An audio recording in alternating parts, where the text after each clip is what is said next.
হাসরের ময়দানে ভয়ঙ্কর পুলসিরাত পার হওয়ার জন্য হজরত মুহাম্মদ সাল্লাল্লাহু আলাইহি ওয়াসাল্লাম তাঁর গুনাহগার উম্মতের জন্য কি কি করবেন?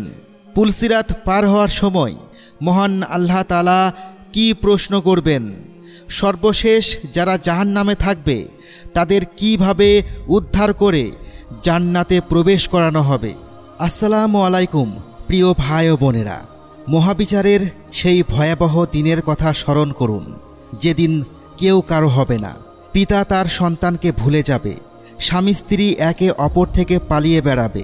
চারিদিকে যখন কেবল ব্যক্তিগত মুক্তির আর্তনাদ শোনা যাবে, তখন এক মহামানব তার উম্মতের জন্য ব্যাকুল হয়ে রবের দরবারে ফরিয়াদ জানাবে।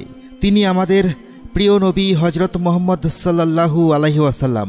তাঁর আকুল সুপারিশের পরই শুরু হবে মানব জাতির চূড়ান্ত হিসাব নিকাশ। সর্বপ্রথম প্রশ্ন করা হবে নামাজ সম্পর্কে। যেমন রাসূলুল্লাহ সাল্লাল্লাহু আলাইহি ওয়াসাল্লাম বলেছেন, কিয়ামতের দিন সর্বপ্রথম নামাজের হিসাব নেওয়া হবে।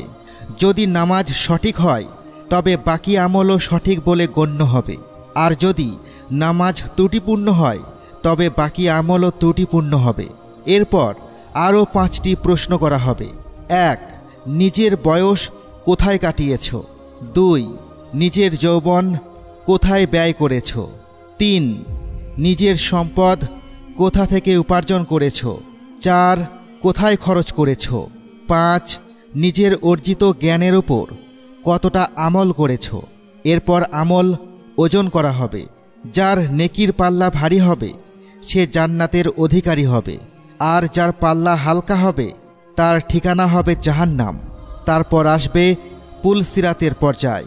প্রিয় দর্শক, পুলসিরাতের আগে আরও একটি পর্যায় আসবে, যাকে বলা হয় হাউজে কাউসার। এই হাউজ হাসরের ময়দানে থাকবে। যখন হিসাব নিকাশ শেষ হয়ে যাবে তখন মানুষ গরমে অতিষ্ঠ হয়ে পড়বে। সেই সময় তারা হজরত মুহাম্মদ সাল্লাল্লাহু আলাইহি ওয়াসাল্লামের হাউজ দেখতে পাবে, যেখানে তিনি দাঁড়িয়ে থাকবেন এবং নিজের উম্মতকে পানি পান করাবেন। আমাদের প্রিয় নবী হজরত মুহাম্মদ সাল্লাল্লাহু আলাইহি ওয়াসাল্লাম বলেছেন, নিঃসন্দেহে হাউজে কাউসারের পানি দুধের চেয়েও সাদা, মধুর চেয়েও মিষ্টি এবং বরফের চেয়েও ঠান্ডা। এর সুগন্ধ কস্তুরীর চেয়েও উত্তম এবং এর কাছে রাখা পানপাত্রগুলো আকাশের তারার সংখ্যার চেয়েও বেশি। যে ব্যক্তি এর থেকে একবার পান করবে সে আর কখনো তৃষ্ণার্ত হবে না।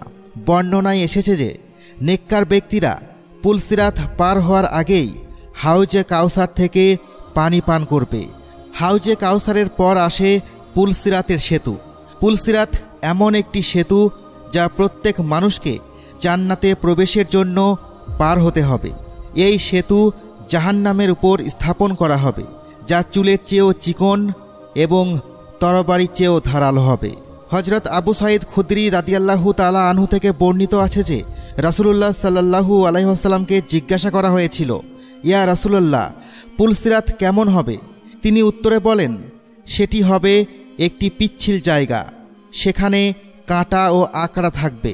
মুমিনরা সেই পুল পার হবে, কিন্তু সবার গতি হবে ভিন্ন ভিন্ন। কেউ চোখের পলকে পার হবে, কেউ বিদ্যুতের গতিতে, কেউ পাখির মতো, কেউ ঘোড়ার মতো, আর কেউ উটের মতো। তাদের গতির এই পার্থক্য হবে তাদের আমলের কারণে। কিছু লোক সহজে জাহান্নাম থেকে বেঁচে পার হয়ে যাবে, কিছু লোক আহত হবে কিন্তু পার হয়ে যাবে, আর কিছু লোক আহত হয়ে জাহান্নামে পড়ে যাবে। একবার হজরত কাবুল আহবার রহমতুল্লাহি আলাহি বলেন, জাহান্নাম মানুষের সামনে এমনভাবে প্রকাশ পাবে যেন জমাট বাঁধা চর্বির স্তর। যখন ভালো মন্দ সবার পা তার উপরে পড়বে তখন একজন ঘোষক ঘোষণা দেবে, হে জাহান্নাম, তোমার সঙ্গীদের ধরে নাও এবং আমার সঙ্গীদের ছেড়ে দাও। তখন জাহান্নামীরা তাতে পড়তে শুরু করবে এবং জাহান্নাম তাদের এমনভাবে চিনে নেবে যেমন একজন বাবা তার সন্তানকে চেনে। মুমিনরা এমনভাবে পার হয়ে যাবে যে তাদের পোশাকেও কোনো দাগ লাগবে না। পুলসিরাত সবার জন্য চুলের চেয়েও চিকন হবে না, বরং আল্লাহ যার জন্য চাইবেন তার জন্য এটি প্রশস্ত উপত্যকার মতো হবে। সর্বপ্রথম নবী সাল্লাল্লাহু আলাইহি ওয়াসাল্লাম পুলসিরাত পার হবেন, তারপর অন্যান্য নবী রাসূলগণ, তারপর এই উম্মত এবং তারপর অন্য উম্মতেরা পার হবে। বর্ণনা এসেছে আল্লাহ তাআলা হযরত দাউদ আলাইহিস সালামকে বলেন, হে দাউদ, তুমি কি জানো পুলসিরাতের উপর দিয়ে সবচেয়ে দ্রুত কারা পার হবে? তারা হলো যারা আমার সিদ্ধান্তে সন্তুষ্ট থাকত এবং যাদের জিহ্বা আমার জিকিরে সিক্ত থাকত। আমাদের প্রিয় নবী সাল্লাল্লাহু আলাইহি ওয়াসাল্লামের শান এমনই যে তিনি তার উম্মতের জন্য সর্বদা চিন্তিত থাকেন। দুনিয়াতেও তিনি উম্মতের জন্য দোয়া করেছেন এবং কিয়ামতের দিনেও যখন সবাই নিজের প্রাণের চিন্তায় থাকবে তখন তিনি নিজের উম্মতের নিরাপত্তার জন্য দোয়া করতে থাকবেন। রাসূল সাল্লাল্লাহু আলাইহি ওয়াসাল্লামের বাণী, তোমাদের নবী পুলসিরাতে দাঁড়িয়ে রব্বি সাল্লিম বলে দোয়া করতে থাকবে। ফেরেশতারাও আর্জ করবে, হে আল্লাহ, শান্তিতে পার করে দিন। এটাই তো সেই মহান মর্যাদা যা আল্লাহ তার প্রিয় হাবিব সাল্লাল্লাহু আলাইহি ওয়াসাল্লামকে দান করেছেন। তিনি সাক্ষাৎ রহমত এবং শাফিউল আজম, মানে সর্বশ্রেষ্ঠ সুপারিশকারী। সত্য এটাই যে তার দোয়া না থাকলে কেউ পুলসিরাত পার হতে পারত না। প্রিয় দর্শক, যারা নিজেদের পাপের কারণে জাহান্নামে যাবে তারা সেখানে কিছু সময় কঠোর শাস্তি ভোগ করবে।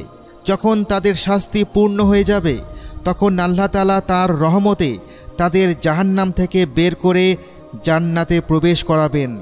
হযরত আবু সাঈদ খুদরি রাদিয়াল্লাহু তাআলা আনহু বর্ণনা করেন যে রাসূলুল্লাহ সাল্লাল্লাহু আলাইহি ওয়াসাল্লাম বলেছেন, জান্নাতীদের মধ্যে সর্বনিম্ন স্তরের ব্যক্তির অবস্থা এমন হবে যে আল্লাহ তার মুখ জাহান্নাম থেকে জান্নাতের দিকে ঘুরিয়ে দেবেন। সে একটি ছায়াদানকারী গাছ দেখতে পেয়ে আর্জ করবে, হে আমার রব, আমাকে এই গাছের কাছে নিয়ে যাও। আল্লাহ তাকে সেখানে পৌঁছে দেবেন। তারপর সে আরও ভালো একটি গাছ দেখে তার কাছে যাওয়ার আবেদন করবে।